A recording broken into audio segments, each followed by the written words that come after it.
Welcome back, everybody. It's me, E-Man, and today we're going to review Batman vs. Superman: Dawn of Justice.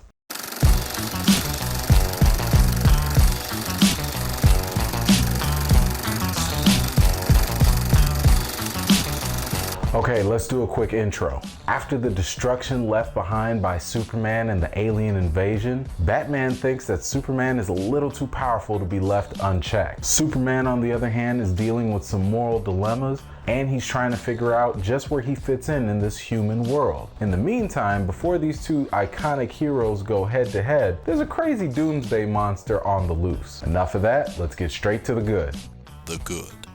Let's start off with the setting. This takes place as an overlapping sequel to Man of Steel. It was nice to see the parallel events happening at the end of Man of Steel happening in the beginning of this film, except this time it was from a different perspective. More importantly, we were given a much more humanized perspective. That led into another strength of this film, which was the issue of morality. The concept of what is good and what is bad, and who's responsible for deciding what's right and what's wrong, was played out very well throughout the entire movie. Another highlight was the fact that director Zack Snyder didn't shy away from playing on the dark tones of this film. The impact of death and destruction was heavily emphasized for the majority of the film. Now, if Christian Bale was the Batman we all needed but not deserved, then Ben Affleck is the Batman that we wanted and deserved. Ben Affleck is Batman. There is no question, there's no doubt. He is the reigning king. Everybody shut up. Daredevil, who?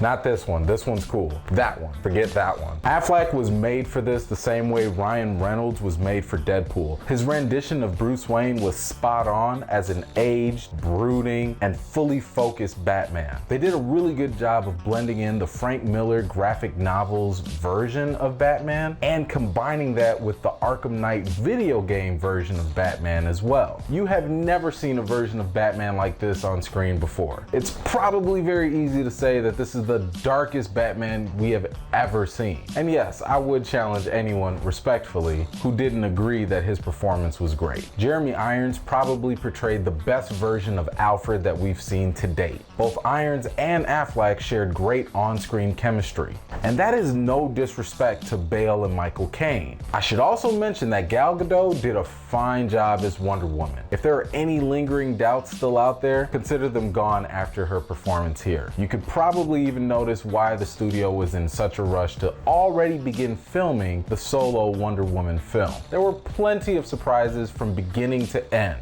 What I most appreciated was how unpredictable most of them were. There will definitely be a few moments that will shock you and maybe get you to jump out of your seat a little bit. Some scenes were so dark that it almost felt like the film crossed genres and became a horror film. Without giving anything away, I think that the big monumental fight between Batman and Superman was handled extremely well. The fight definitely lives up to the hype, and it's probably one that people are going to be talking about for years to come. Okay, let's get to the bad. The bad.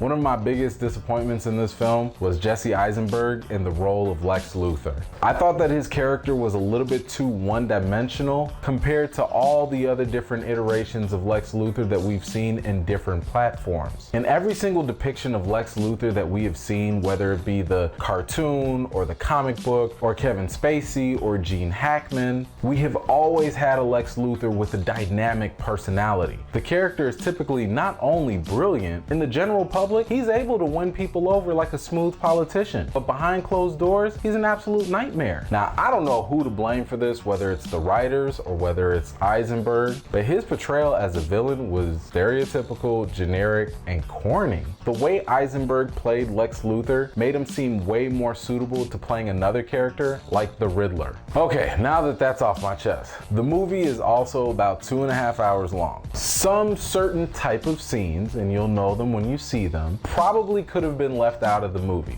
As for the story itself, yeah, it was good for the most part, but if you're a comic fan and you know the source material, you may feel like they rushed this a little bit too much, especially given the ending. Unfortunately, I think that the trailers gave away way too much, and I think they robbed us from the surprise element from some really good scenes in the movie. Okay, let's get to the reason.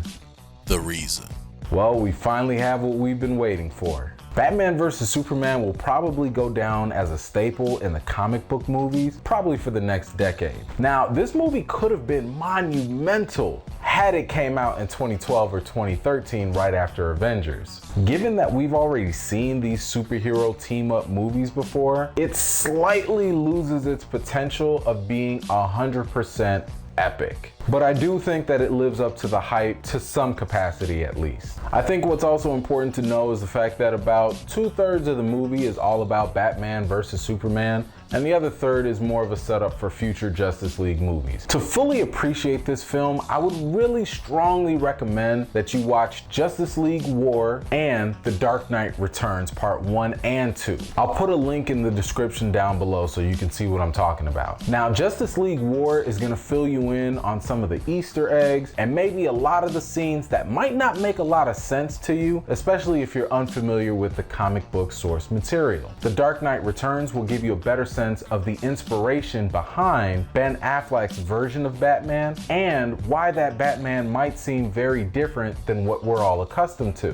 So when it comes to the rating of Batman vs. Superman, I'm gonna give it an 8.5 out of 10. Now, I should definitely warn you, there are a lot of surprises in this movie, and you know what that means. Internet trolls are gonna be on the hunt, trying to ruin the movie for everybody else. So I would highly encourage you guys to go out, go see it as soon as you can.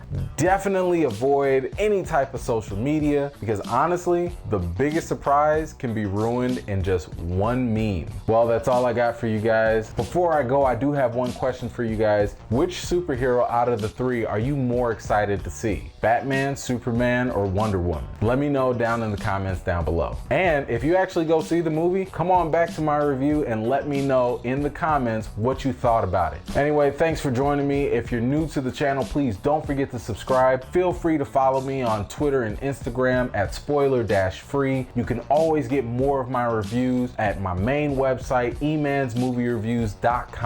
My next review coming up is going to be Barbershop 3. Please stay tuned, and until then, I'll see you later.